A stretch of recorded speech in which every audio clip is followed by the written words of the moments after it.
Hello friends, welcome back to my channel. My name is Kelly and today I'm here to bring you my March TBR video.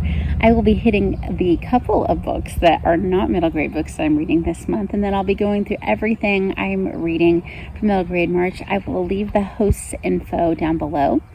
So the first book I'm going to talk about is In This House of Brede by Rumer Godden. And this is a buddy read with novel idea, and we're following a woman who decides to leave her comfortable life in England to join a group of nuns. And I've heard good things about it, and I can't wait to read it with Dia. And the other book that I'm reading is and On a Night of 1,000 Stars, and this is a dual timeline. We have in more modern time is the late 90s, a daughter who has learned that in the past her father, during the time of great political unrest in Argentina, saved a lot of people. We're kind of following the time where Perón has come back to Argentina, and he's not everything that they hoped he would be. We've got a democracy that's not a democracy, and some communism there at the same time, kind of warring against each other. And so this daughter knows that her father had helped a lot of people, but no one in his modern life knows anything about it. The mother doesn't know anything about it, and a lot of it's a secret. So she goes to Argentina and she tries to discover more about her father and what he did during that time. So this is for my book club where we read around the world, and of course it's for Argentina. All right, so all the middle grade books. First, I'm going to be reading the group read, which hits a lot of the prompts. Actually, it hits name in, well, just a couple of the prompts at least. The name in the title and historical fiction, and that's Max and the House of Spies. And this is about a Jewish young man who actually becomes a spy during World War II.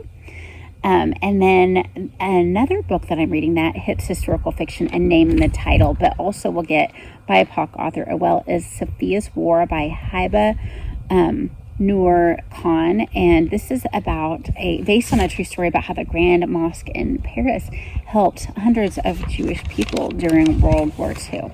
So I'm looking forward to reading those. I am going to try, if possible, to read those with my kids.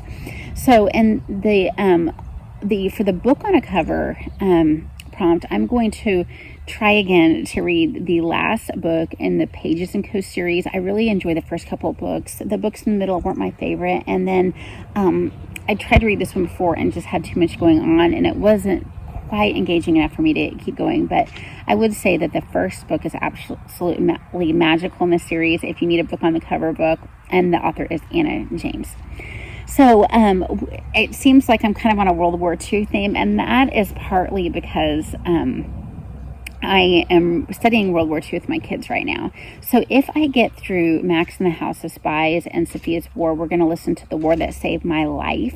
And this is about a little girl and her brother who are billeted, actually without their mother's knowledge. They kind of go away from her. And the little girl has a club foot, and she has been treated like she is trash her whole life. And so her life is changed by going away, actually, and people discovering that she hasn't had medical attention during this war. In addition to that, with my son, we've been reading the Ranger's Apprentice series, and we've just started the third book. This doesn't hit any of the prompts, but I really love this series so far. This is by John Flanagan. It's about a little boy who's an orphan who is apprenticed to a ranger, and the ranger is just the most interesting character to me. We loved the first two books, and I'm sure we're going to love the third as well. And then I have that book, but my son is frumming in his room, which is why I'm filming outside, so I didn't want to go in and grab it.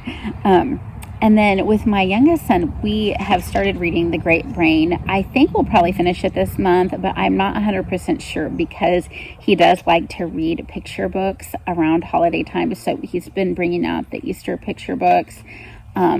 He's 11. He still loves picture books. I love it. We just finished reading a bunch of Valentine's picture books for February. And The Great Brain is actually historical fiction. We're in the late 1800s in this. And this will hit the sibling story prompt. So this is by John D. Fitzgerald. And the antics that these kids go through, this is a good lesson in what children should not be doing. but it's entertaining so far.